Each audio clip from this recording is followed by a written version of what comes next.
Welcome to another session of accurately handling the Word of Truth, where we're studying 1 Corinthians chapter 14. I'm taking an ambitious stab at verses 6 through 13. At the snail's pace I've been going, we're not going to get through all of that. I want to review just a few things from last time. I started on verse 6, and I was just able to say just a few things about it. Number one is that verse 6 is a question that Paul is asking the Corinthians. He's addressing the brethren and saying, if I come to you speaking with tongues, what shall I profit you? It's a question that he's asking. It's not a hypothetical question that he has no intention of wanting an answer for. He's actually asking them to think about whatever it is that they had written to him. Apparently, they had written to him and said they want him to come to them and speak with tongues. I mean, it's right there in black and white there, and he's asking them, now is this really what you want me to do? Because if I come to you speaking with tongues, it will not profit you. Although they thought that it would profit them, they really believed that they could get an advantage by listening to him speak with tongues. It sounds kind of harebrained to our ears, and yet this is what they had asked, and he's writing to them and saying, if I come to you speaking with tongues, what will it profit you? He's asking a question, but questions in this chapter, every time Paul asks a question in this chapter, it's requiring a negative answer. So if it says, what shall I profit you? It's really meaning it will not profit you. It will be to no advantage to you. Unless, except, and this is the part that he gets into where he says, it won't profit you except I speak to you by revelation, knowledge, prophesying, doctrine. Right? That's not a hypothetical situation where he just made up an idea. This was real and true facts. It was the way things really were in between him and the Corinthians. He has not changed subjects. He's still talking about the last part of verse 5 that says, except he interpret that the church may receive edifying. Now, brethren, if I come to you speaking with tongues. Remember that punctuation, there is no punctuation in Greek. So where our translations put a period after that the church may receive edifying, period, that is not part of the inspired Word of God. That period there is what the translators decided to put a period there. It's not inspired.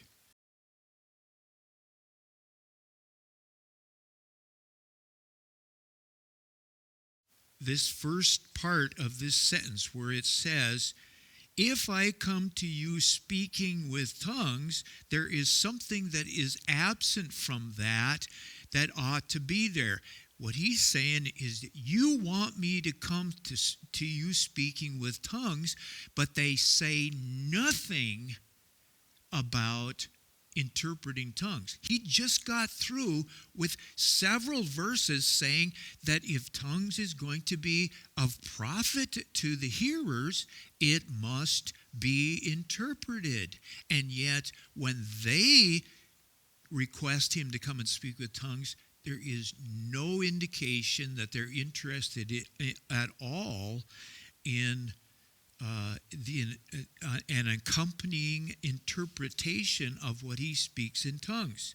They didn't care whether he's interpreted or not.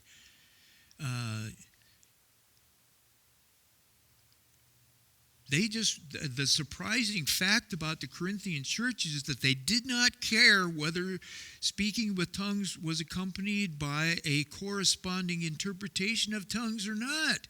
To them, tongues had an entirely different purpose.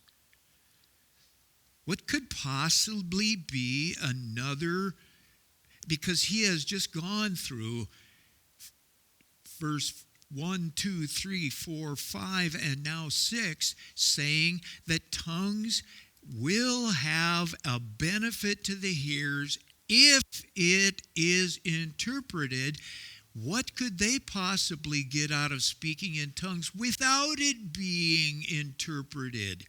They didn't care about the interpretation. They had an entirely different purpose. And Paul is saying, if I come to you, but see, we know that he's going to come already, so if I come to you is not the issue. The issue of if is if I speak in tongues. Because if is a conditional particle in Greek grammar. So it means that under certain conditions, he would comply with their request. And their request was, come and speak to us with tongues. And he said, if I come, and I am going to come, I will only do so under certain conditions. So they, and I'm going to get it up here on the screen here. They actually wanted me to come unto them speaking with tongues. Notice up on the board there, up on the screen. Paul is bluntly telling them, I will not speak in tongues to you unless. You see that word, unless? That word is in the King James, except, as it says, what shall I profit you except I speak to you by revelation, knowledge, prophesying, and doctrine. In other words, he says, if I come to you speaking with tongues, I will also speak to you with my understanding as well, and it will not be a short little one sentence thing. It'll be an expounding. Okay. Paul was laying down the conditions under which he would comply with their request to actually speak with tongues to them. The strange thing about Paul, the significant thing, not strange, but it's the wonderful thing about the heart of Paul, is that Paul did not simply shut them down and say, you harebrained idiots, I refuse to, I won't play your game. He doesn't do that. This is like he's got these major disagreements with them, and yet he calls them brethren over and over and over again. He is so patient. He is so willing to go the extra mile for these people. That says, all right, you've got this weird idea in your head that speaking with tongues is some amazing sign. Okay, I will do it. But if I do it, here's my conditions.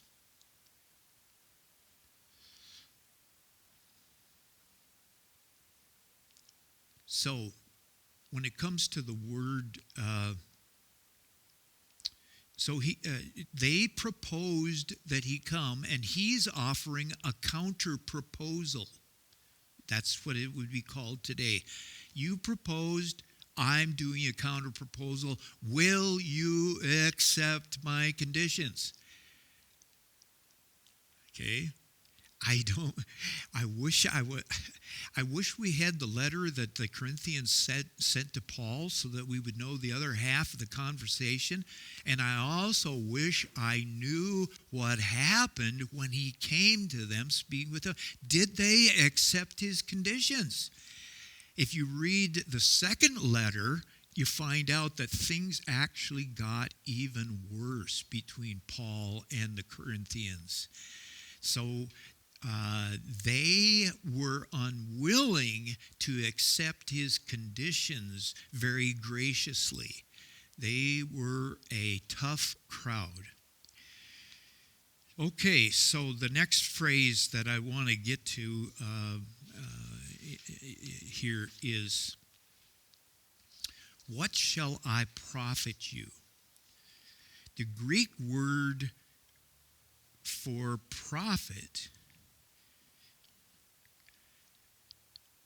is, there's two ways to look at the Greek word for profit. Two different uses.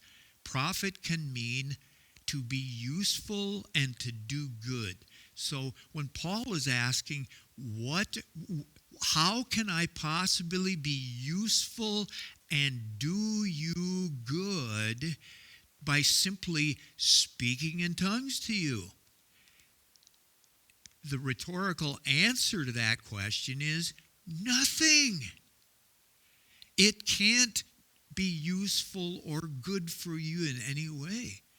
Yet they believed that it actually could be of advantage, because this the second one is that you can also read profit you to mean to prevail and gain an advantage.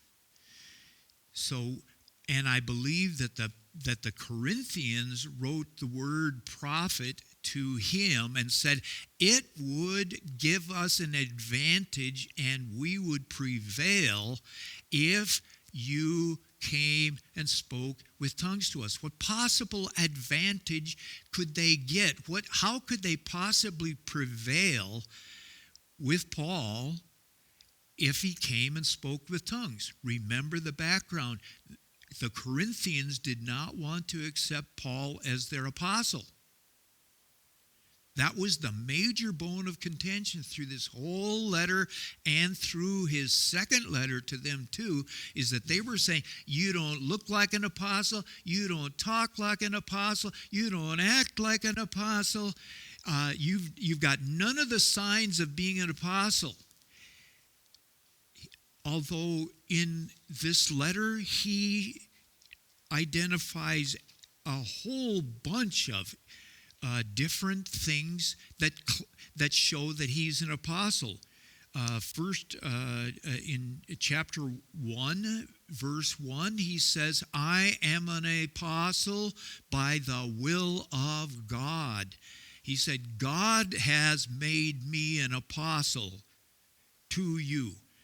If you go to chapter 4:14 or verse 15, he says that he caused them to be born again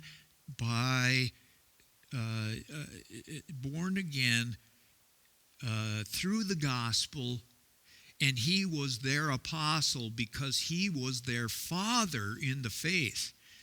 In chapter 9, verse 1, he claims to have seen Jesus Christ, which was one of the criterion set up by in Acts chapter 1 that apostles must have seen the Lord Jesus Christ. He says, I have seen the Lord Jesus Christ. He may have seen him more than once, but we know he saw him on the road to Damascus. Didn't recognize him at first, so Jesus had to introduce himself. And then there's verse 9, verse 2, where he claims that the very fact that they were Christians at all was because he was an apostle to them. So he proved that he was an apostle, and they said, nope, you're not an apostle. You don't have the right stuff to be an apostle.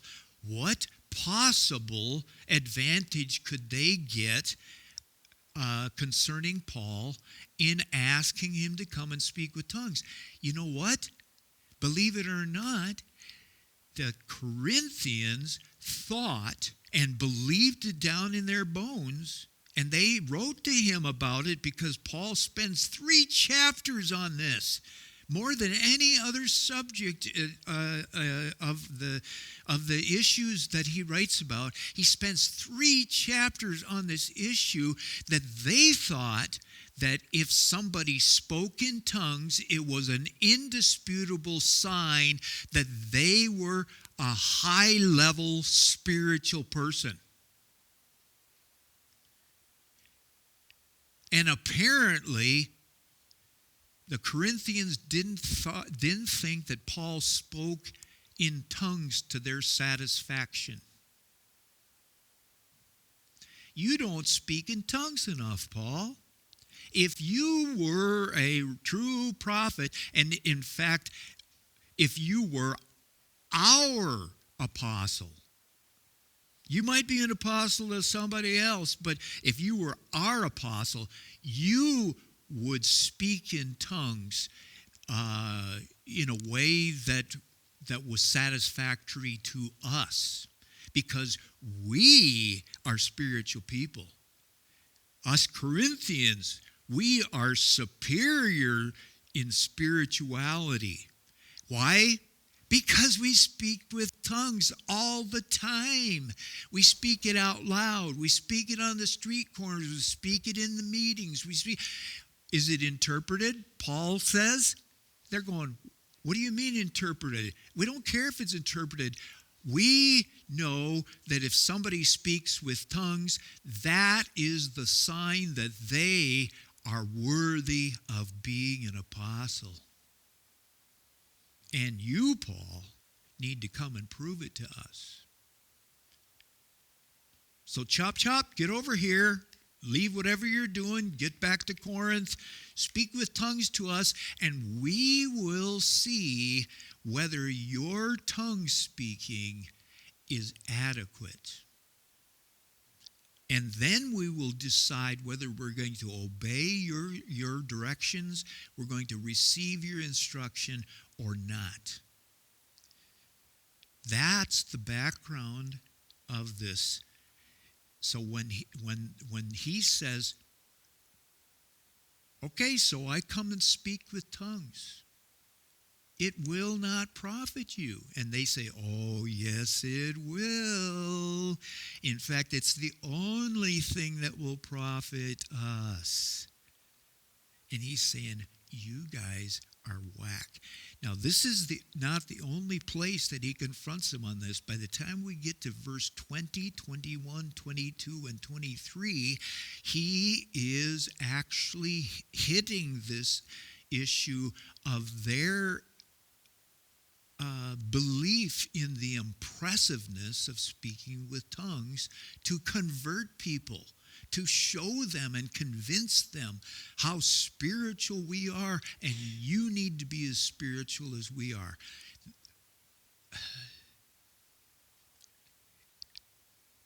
That seems like an unusual interpretation, but when you start to read it, you realize that that's exactly what's going on. As soon as you stop accepting the fact that Paul was just giving a hypothetical example when he said, if I come to you and speaking with tongues, he actually was going to come and do that.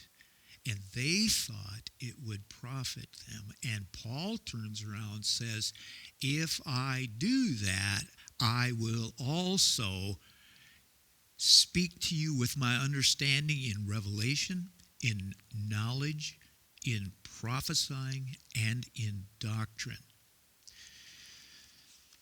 All right. Let's see if we can move on here. Did I turn? Yeah. Okay, now we're back on. I thought we were back on.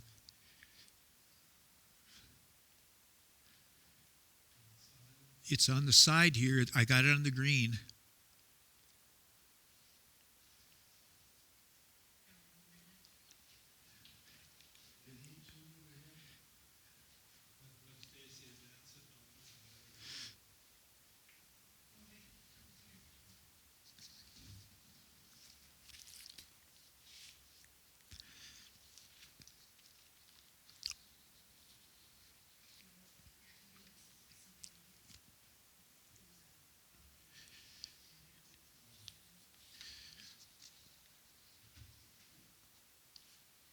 Okay, so I'm going to go on here and talk about. Paul is saying that the interpretation of tongues that that the interpretation of tongues, and tongues is what they wanted him to speak, would be provided through a thorough expounding of things that he calls in general terms revelation, knowledge, prophesying, and doctrine. Thank you so much. Now, my contention in this is that Paul is saying that revelation, which is done in the language of the common people, knowledge, which is taught in the language of the common people, prophesying, which is announced and declared in the language of the people, so that everybody can understand it, and teaching, which is the word that we use for doctrine, all of those are spoken in easy to understand words. And that's what's going to be talked about later on in verse 7 and 8. But those things are the interpretation of the tongues. He says, if I speak with tongues, my rule, and it's a rule that is amongst all the churches, you speak in tongues with the intention of addressing the people that are there. Whatever level of spirituality they had doesn't make any difference. If you intend to address them in tongues, it must be interpreted, and I will interpret, and I will interpret with 4 different things: revelation, knowledge, prophesying, and doctrine. Now, at first I had a hard time accepting that idea, except when I started to say, is there anything in the scriptures that says that revelation, knowledge, prophesying, and doctrine are not the interpretation of tongues that was spoken previously in the meeting? Who can say that those are not? Because guess what? The scriptures does not say one way or the other, except that Paul says, if I speak with tongues, I'm going to do this afterwards. Who is to say that the sermon that is given on afterwards, after the worship time, who can say that the sermon is not actually the interpretation of tongues in doctrine and in knowledge? You can't say that it's not, because the scriptures does not tell us. The scriptures does not say. We would love to have the advantage that the Corinthians had, where they had Paul with them 18 months, various letters going back and forth, several visits along the way, and these questions could have been answered, but Paul does not give us the background because he is simply responding to what they wrote to him. He is not giving us all there is to know about the grace expressions of the Holy Spirit. He is giving us just the tip of the iceberg for the purpose of answering their letter. So when he says, if I speak with tongues, I'm also going to do these things afterwards, who is to say that that's not what the interpretation of tongues really is? And that it could be the sermon, it could be testimonies, it could be exhortations, it could be somebody offering up a prayer of intercession. It could be a whole lot of different things because revelation, knowledge, prophesying, and doctrine are only an incomplete list of the many possibilities of what interpretation of tongues could be. It's kind of like my daughter had a birthday recently, and I had to ponder, how am I going to tell my daughter that I love her, that I'm proud of her, that thou art my beloved daughter in whom I am well pleased? How am I going to tell her that? And I can think of, well, I could jump on a plane and I could go to Denver. And then I could jump in a taxi and go right to her front door, and I could tell her face to face. Or I could get on the phone and I could call her and let her know. I could text her, or I could send her one of those musical emails. I could send her a goofy card, that when you open it up, something springs out of it. There's a whole list of possibilities of how I'm going to communicate with my daughter. That's the same thing that Paul is doing. He's saying, well, if I come to you and speak with tongues, here's just 4 options that I have of interpretation. Just like I have all these options of how to communicate with my daughter, I have all these options of how God can communicate with the congregation when somebody speaks with tongues in the midst of the congregation. So it's an incomplete list of the multiple possibilities of what interpretation of tongues can be along the way. All right.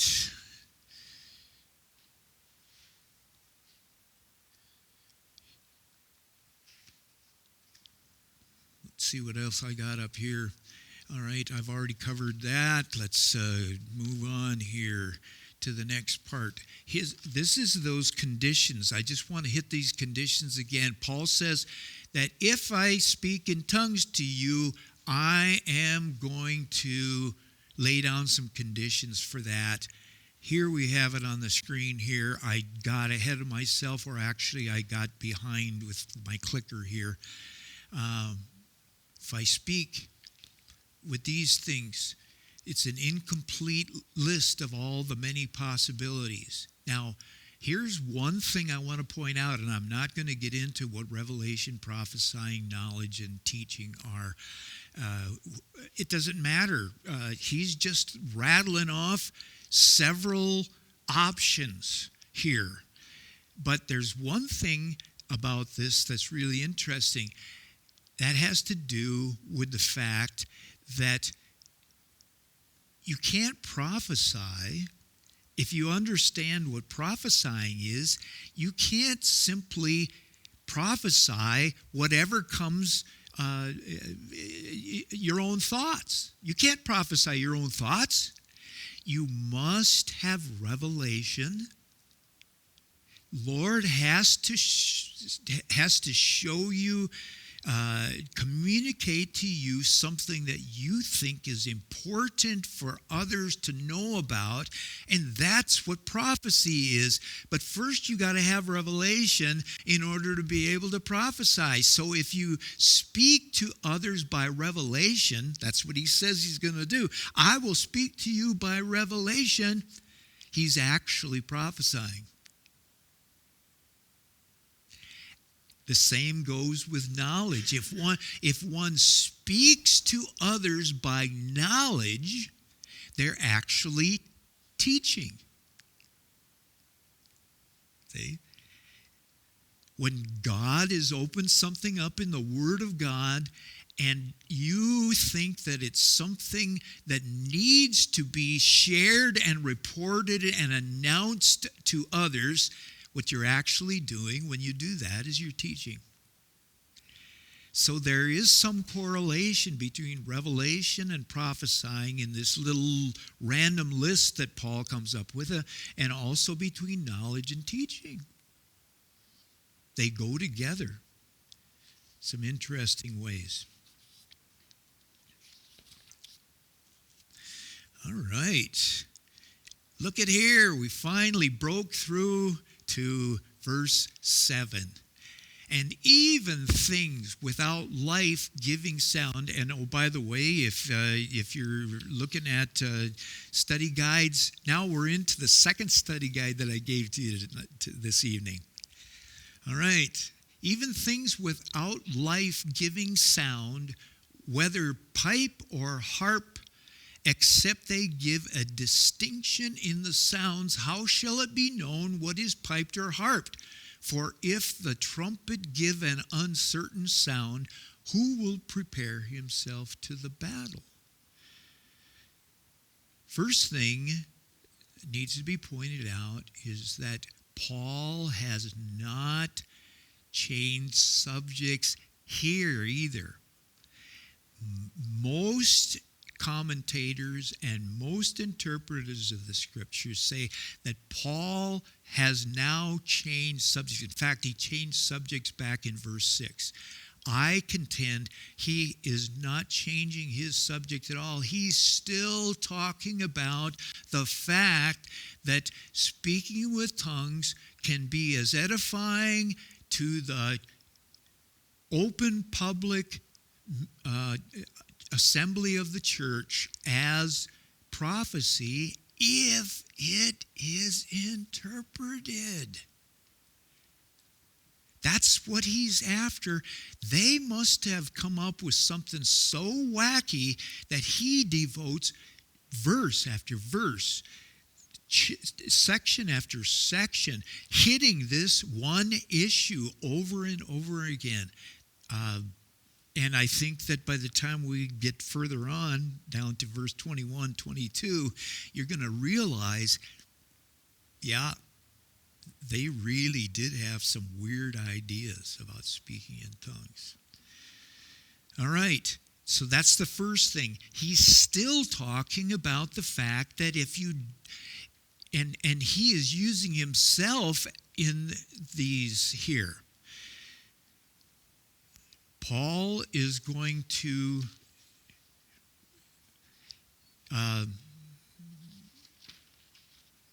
let's see, get it in my right spot here. And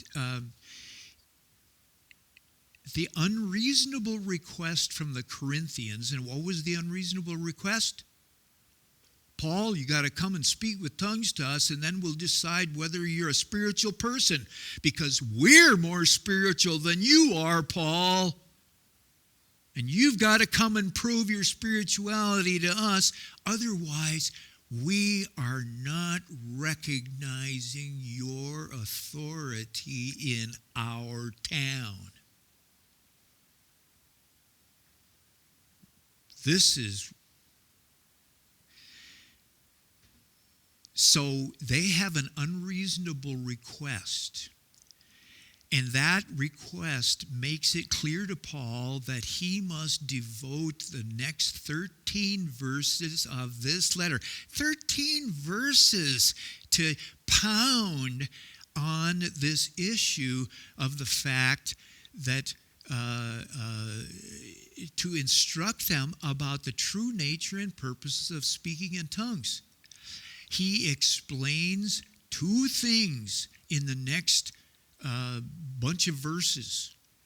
What tongues can do, and he spends most of his time explaining to them what tongues cannot do, because they thought tongues could do things that tongues were never created by God and given by the Holy Spirit to do. They expected tongues to do things. Just because you expect it to do things, does that mean it's going to do things? Not if it's against the purposes of God. You can go off into air, but you cannot stay at peace with God. Now, Paul, he decides to approach their unreasonable ideas and correct those unreasonable ideas by using a teaching tool. And that teaching tool that he uses is called analogies. Analogies are explaining something by comparing it to something else. So he's saying, Corinthians, you want me to come and speak to you with tongues, and that is like comparing me to inanimate noisemakers.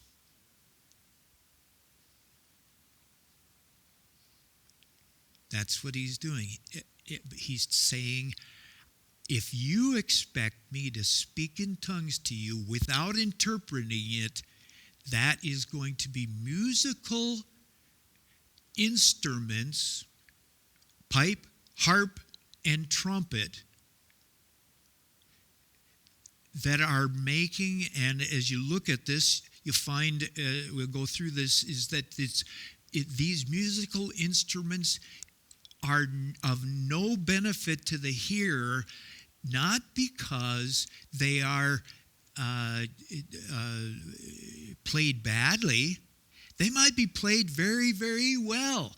But what it is that they play only one note over and over and over again. That's what this word, except they give a distinction in the sounds. That means except they give a variety of notes that are familiar and pleasing, nobody's going to know what tune you're playing. It's kind of like me playing one chord over and over and over and over. How would you like that if I played one chord? I could play that chord very well. I could play it really loud. I could crank the volume up, and I could play that chord over and over and over again with the same beat and the same sound over and over and over again. How will that benefit the hearers? It won't. That's what he's saying. You want me to come and speak in tongues with you? To you? That's like me playing one note on the flute over and over and over and over again. You'll find out that that's what he's talking about later on with the second analogy too. The second analogy is in verse 11. And this is the analogy of two barbarians trying to communicate with each other. Now, those are Paul's words, not mine. This is the tale of two barbarians named Ole and Sven. And they're trying to talk to each other. But they speak different barbaric languages. And barbarian simply means, and we'll get to it in a little while, it means repeating the same syllable over and over and over again. Okay? Now, he's saying in his second analogy, you want me to come and speak in tongues with you? That's like me saying the same syllable over and over and over and over and over again. How is that going to benefit? That's not me, that's Paul. He's saying it's ridiculous what you're asking me to do. So, those are the two analogies that he's going to use. Now, after each one of those analogies, Paul is going to apply those analogies to their own situation in Corinth.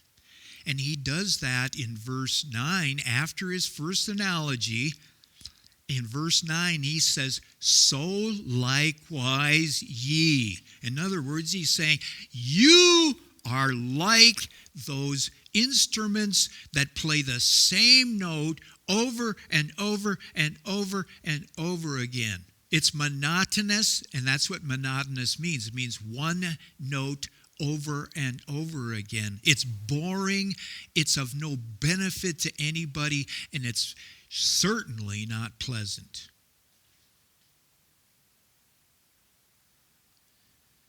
And in the second analogy, and so he's saying, so likewise you. And he'll apply that analogy to them, to the Corinthian situation. In verse 12, after he gives his tale of two barbarians, in verse 12, he'll do the same thing. He'll say, even so ye. He says, you're like two barbarians trying to talk to each other, and you both think you're morons.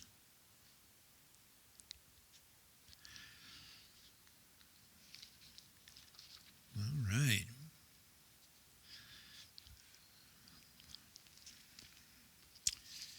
Paul uses a step-by-step approach because he realizes that the Corinthians were so far off base that he couldn't simply tell them his conclusion way down the line in verse 19, because he does give his conclusion, and he intended to from the very beginning, but he realized these people, because of their background, because of their arrogance, because of their fleshliness, because of their rivalries, because of their competitive natures, and all these things, they are not going to accept what I have to say unless I can take them by a logical progression, step by step, to arrive at the final answer that he wanted to give them in the first place. And we won't get there until verse 19. So you're going to have to take a deep breath, because Paul's got a lot to say before he comes to his conclusion.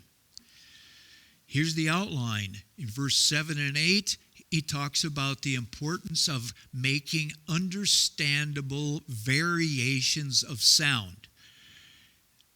Now, the only way the guitar playing can be of interest and pleasant and actually helpful and useful to the people who want to sing along is if there is an understandable variation in the sounds, in the rhythms and in the chords and in the beats along the way. So that's what he's first of all saying. They can both agree that instruments that play only one note are unpleasant and unhelpful.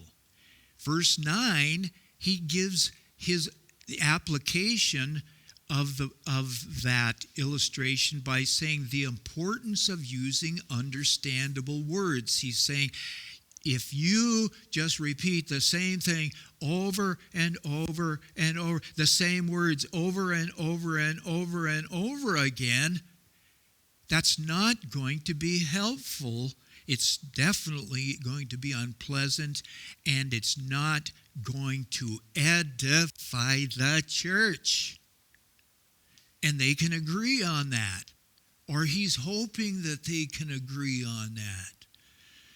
He gets to verse 10 and 11. He gives his second analogy, the importance of speaking understandable language. So he goes from sounds of an instrument to words coming out of a person's mouth to putting those words together in languages. He's taking them one step at a time, hoping that they will follow this logical progression, and he will lead them and say, do you agree with this? Fine. Now, do you agree with this? Okay. What about this? Do you agree with this? Then, here's my conclusion. You agreed with this, and this. You got to agree with my conclusion because it follows in line. That's what Paul is doing here. He had a rough crowd. Corinthians gave him trouble. Now in verse 13, he gives a surprising solution to the problem of tongues not being understandable. He spends from verse 7 to verse 12 saying it's got to be understandable. And then in verse 13 he says, now there's a real problem because tongues are not understandable. But then he turns around and he doesn't leave you there. He gives a solution. And it's a surprising solution to the problem. So that's how we're going to go through this. And even things without life-giving sound. So he's going sound first of all. And a distinction in sounds means a variety of sounds. And when it talks about a trumpet giving an uncertain, it's the same word as distinction. Why did the translators put distinction in, except they give a distinction in the sounds? And then in the very next sentence he says, for if the trumpet give an uncertain sound, it's the very same word. Uncertain means indistinct, no variation. Distinct is the positive way of looking at it, a variety of sounds. Uncertain means indistinct. It's the negative of it. It's indistinct, no variation, monotonous, one note over and over and over again. Now, a trumpet, in his analogy here, is a bugle that's used to communicate to the soldiers battle strategy, military messages. So when he's talking about a trumpet, he's in the King James, he's talking about a military bugle boy. And now they don't use that so much. They've got loudspeakers, they've got phones, they've got earpods, they've got all kinds of other stuff going like that. But at the time, if you wanted to tell the whole platoon, the whole battalion even, a message, what did you do? You had to blow, the bugler had to blow a certain variety and variation of notes in the right order in order for the soldiers to know what they were supposed to do. He's saying here that if you do not interpret speaking in tongues, you are like a bugle boy who blasts out one loud note over and over and over again. Does that tell the soldiers what they need to do? Do they need to get ready for battle? Does that mean they need to go to dinner? Does it mean it's time for lights out? Does it mean it's time to wake up? You know some of those bugle messages already. What does that message is what? Get up. Da da da da da da da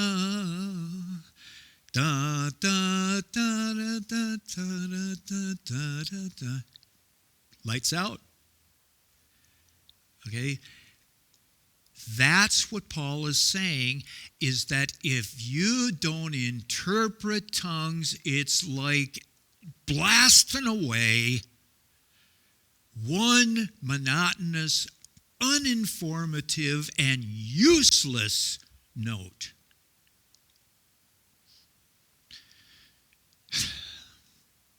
Paul's got a sense of humor.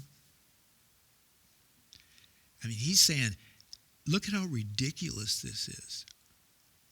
But they're not convinced yet. Now, here's the message that Paul is giving in this analogy.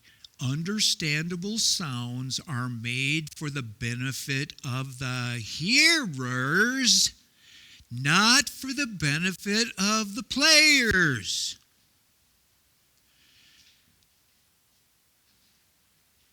Now, I mean, that seems so basic, and yet Paul has to go all the way back to the kindergartner and tell them that, look it, you do not make a distinction, a variety of notes on instruments for your own benefit. You make those distinctions and varieties of notes in the right order for the hearers. Oh, you guys, wake up. It's for the hearer's sake, not for the player's sake. But they believed that speaking in tongues was for their own benefit, not for the hearer's benefit. All right, verse 9. See if I can find where I am in my notes here. So likewise, ye. In other words, we're getting to the application.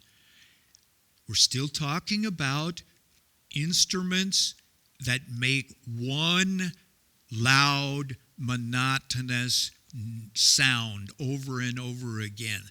He's saying, so likewise you. He's saying, Corinthians, you are like a bugle boy who only knows one note on his bugle, and it does not help the hearers at all. In fact, it creates confusion and misunderstanding.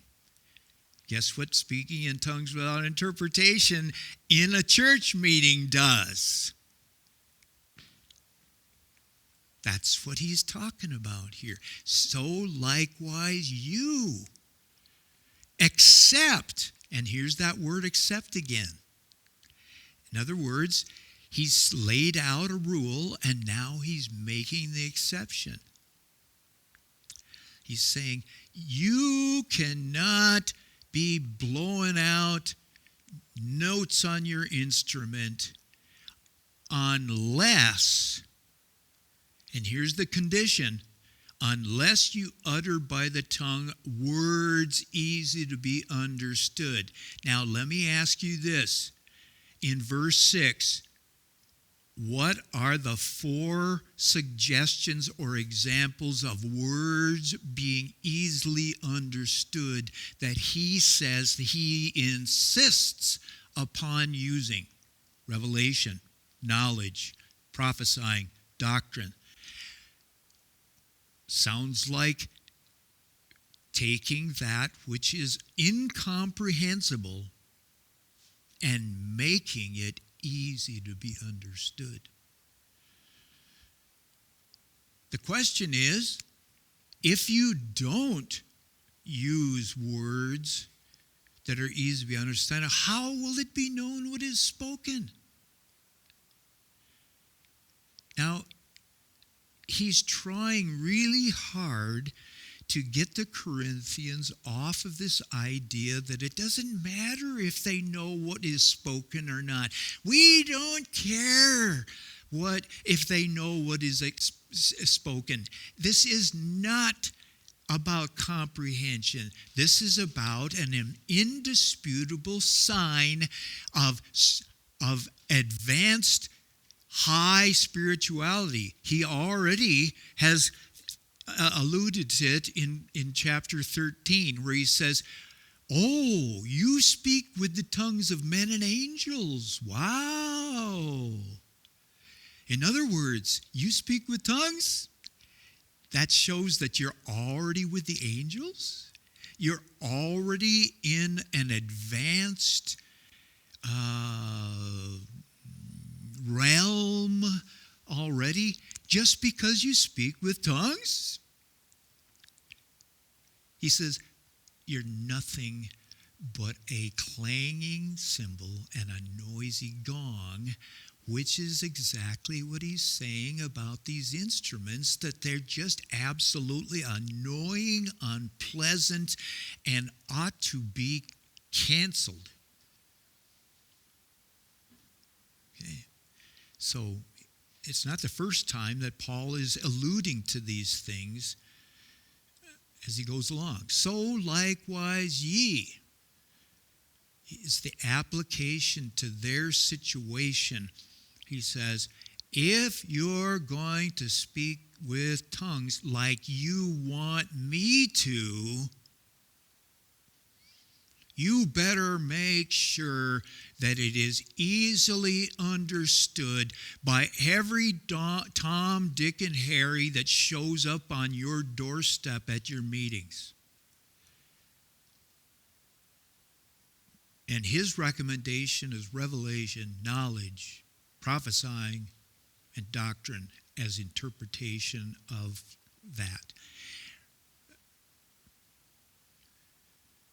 All right. So knowing what is spoken is the benefit of interpretation of tongues. What shall it profit you, except I interpret it? That's the benefit. All right, man, time has just slipped away, and I'm going to take it up with verse 10 next week.